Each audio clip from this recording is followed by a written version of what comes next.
জামাতা মারবি।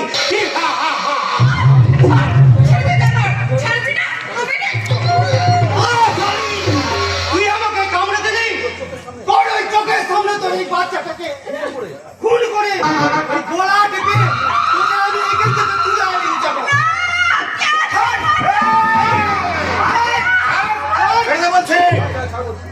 আর বলছে তবে রে জানোয়ার, তোরা তোমার সাহস।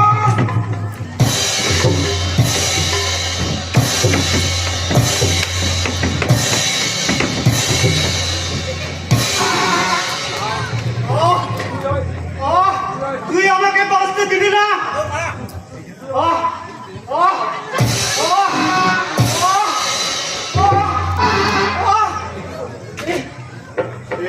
কি করলে? জল জ্যান্ত মানুষটাকে তুমি মেরে ফেললে।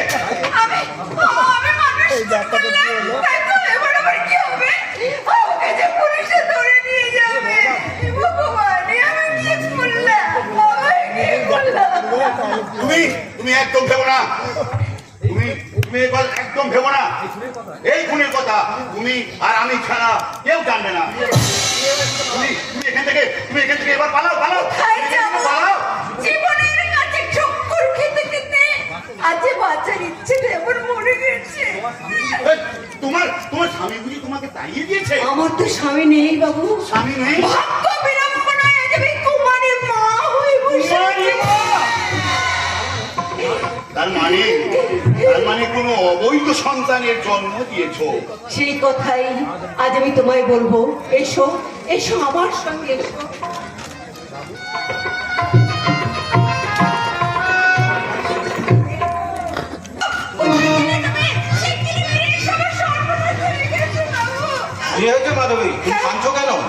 আমার যে কপাল পড়েছে গো বাবু, তোমার সঙ্গে অবাধ মেলামেশা করতে গিয়ে আমি যে মা হতে চলেছি। কি বললে? তুমি আমার সন্তানের মা? বাবু এবার আমার কি হবে বাবু? মৃত্যু ছাড়া আমার তো কোনো পথ নেই। মরবে কেন মাধবী, মরবে কেন? তুমি আমার সন্তানের মা হতে চলেছ, তার দায়িত্ব তোমার একার নয়, তার দায় আমারও। তাই তোমার গর্ভের সন্তানকে স্বীকৃতি দিতে আমি তোমাকে আনুষ্ঠানিকভাবে বিয়ে করব।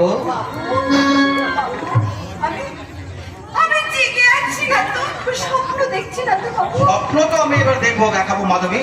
আমার স্ত্রী সন্তানকে নিয়ে আনুষ্ঠানিকভাবে বিয়ে করার আগে আমাদের এই রাধা বান্ধবের কুলদেবতার নামাঙ্কিত রকেট ছয় হার আমি তোমার গলায় পরিয়ে দিয়ে আমি তোমাকে স্ত্রীর স্বীকৃতি দিলাম। তুমি দেবতা, তাই তো তোমার মতো দেবতার চরণে আমি জানাই আমার হাজারো কোটি প্রণাম। এবার আমাকে যেতে দাও মাধবী। তুমি তো জানো সাংবাদিকতার কাজ নিয়ে 1 মাসের জন্য আমাকে বিদেশে চলে যেতে হচ্ছে। 1 মাস পরে বিদেশ থেকে ফিরে এসে সামাজিক রীতিনীতি মেনে আমি তোমাকে বিয়ে করব।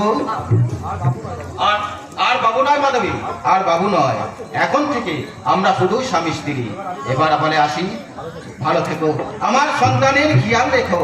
আসি মাধবী, বিদায় মাধবী, বিদায়। দিনের পর দিন, মাসের পর মাস সেই সাংবাদিকের খোঁজ তুমি পাওনি, তাই তুমি এক অবৈধ সন্তানের বোঝা হয়ে বেড়াচ্ছ। এই সমাজে যে কুমারী মায়ের কোনো জায়গা নেই। কোথাও জায়গা না থাকলেও তুমি আমার বাড়িতে, তোমার বাড়িতে আমার দিদি হয়ে থাকবে। হ্যাঁ, জানো তোমার মতো আমারও একটা দিদি ছিল। কিছুদিন আগে যমজ কন্যা সন্তানের জন্ম দিয়ে মারা যায়।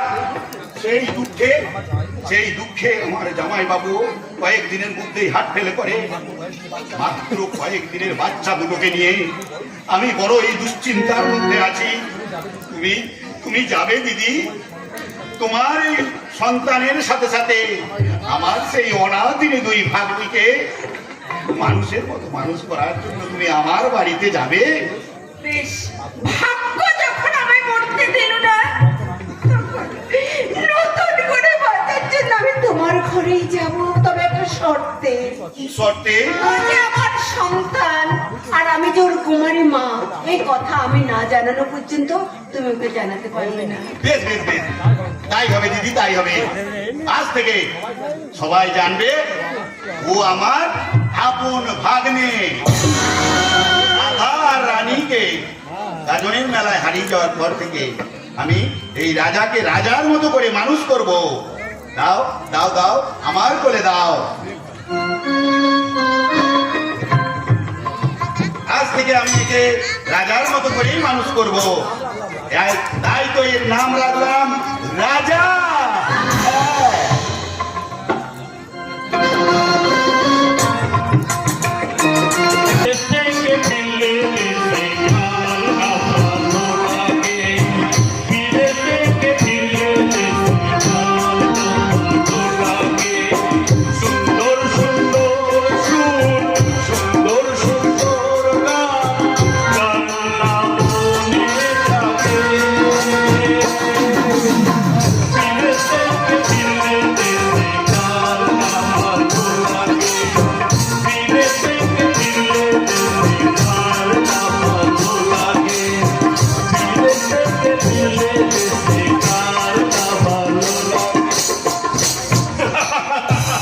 আজ অনেকদিন পর গ্রামে ফিরে শুধু মার মাসিকে চমকিয়ে দেবো না, সেই সঙ্গে বলবো, মাসি গো, তোমাদের প্রাণ ঢালা আশীর্বাদে তোমাদের রাজা একটা ইঞ্জিনিয়ারিং পরীক্ষায় পাস করে একটা বড় কোম্পানিতে চাকরির অ্যাপয়েন্টমেন্ট নিয়ে এই গ্রামে ফিরে এসেছে।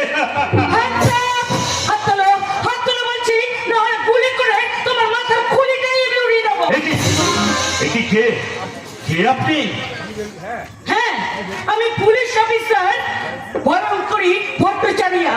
আমার কাছে খবর আছে যে তুমি মুম্বাই থেকে চোরাই মাল, আমি মাদক দ্রব্য পাচার করার জন্য এখানে এসেছো। আমার মনে হচ্ছে আপনি কোনো ভুল ইনফরমেশন পেয়েছেন। আমি কোনো চোরা কোম্পানি নই। চুপ, একদম চুপ। ধরা পড়ার পর সবাই এইরকম হিসাব পাই যায়। দেখি তোমার ব্যাগটা, দেখি, আমি সার্চ করবো।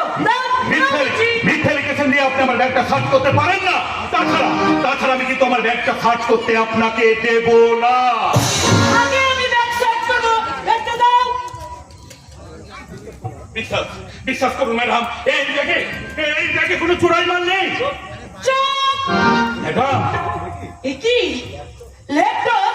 কই, এই ল্যাপটপের কথা তো তুমি আগে আমাকে জানো। আরে এটা আবার বলার কি আছে ম্যাডাম? এটা তো আমার কেনা ল্যাপটপ। বিলে কি? নাম কি হয়েছে তো? বিলের কথা শুনে এভাবে ঠকিয়েছো কেন? এটা নিশ্চয় চোরাই মাল। ঠিক আছে, আমাকে তদন্ত করতে হবে। কি আপনি এইভাবে আমার ব্যাগটাকে নিয়ে নিচ্ছেন কেন? দিন ব্যাগটা, দিন বলছি। চুপ, ম্যাডাম, একদম চুপ। তোমাকে এবার সার্চ করবো। এসো আমার কাছে, এসো, এসো বলছি। একটু ঘুরে দাঁড়াও, ঘুরে দাঁড়াও।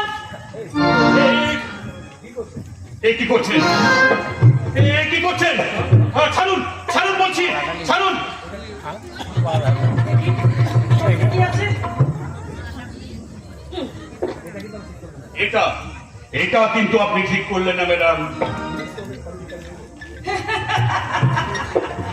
ওই ছোকরা, পুলিশের আবার কবে কোন কাজ ঠিক করেছে?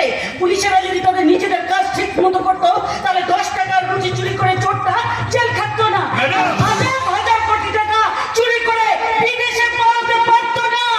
ম্যাডাম, আপনি ওসব কথা বাদ দিয়ে আমার কথা শোনো। এই জিনিসগুলো যে তোমার, তার উপযুক্ত প্রমাণ নিয়ে তুমি থানাতে আসো। দোহাই ম্যাডাম, যদি চোরাই মালের সাপ্লাই তুমি প্রমাণ না দিতে পারো, তাহলে কিন্তু তোমার 12 বছর জেল। না ম্যাডাম, দোহাই ম্যাডাম, আপনি এইভাবে আপনি আমাকে।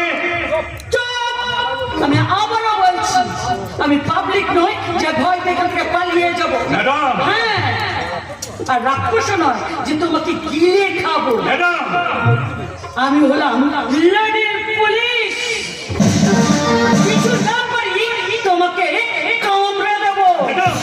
Understand? You better understand. Madam, madam, সর্বনাশ, ম্যাডাম তোমার ব্যাগটাকে নিয়ে চলে গেল। আরে ওই ব্যাগে তো জরুরি কাগজপত্র আছে। এখন আমি কি যে করি?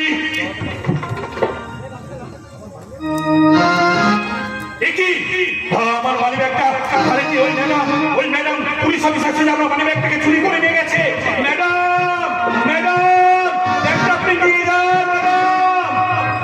জাফরানির মাসে ওরে তো